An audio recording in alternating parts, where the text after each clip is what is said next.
પાટીદાર સગીર યુવકને માર મારવાનો મામલો. ખોડલધામના પ્રવક્તા હસમુખ લુણાગરિયાનું નિવેદન.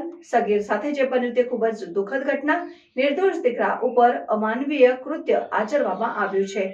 આખી ઘટનાને ખોડલધામ વખોડે છે. ઘટનાને લઈને પાટીદાર સમાજ સાથે સર્વ સમાજે સરકારને આવેદનપત્ર પાઠવ્યું છે.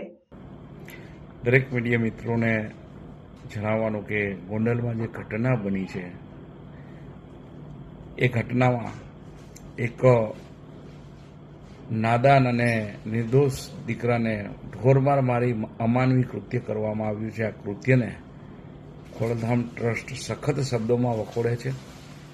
સાથે સાથે આ દીકરાને ન્યાય મળે એ માટે સર્વ સમાજને સાથે લઈ અને પાટીદાર સમાજે સરકારના અધિકારીઓને એક આવેદનપત્ર પાઠવી અને આ દીકરાના ન્યાય માટેની માગણી કરી છે.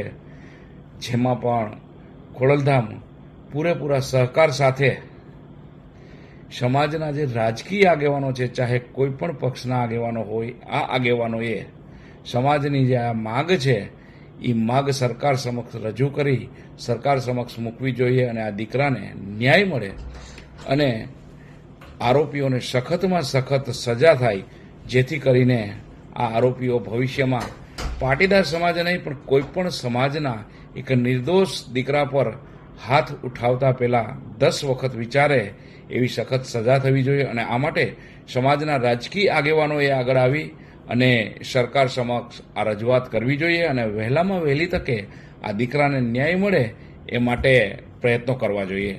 આભાર.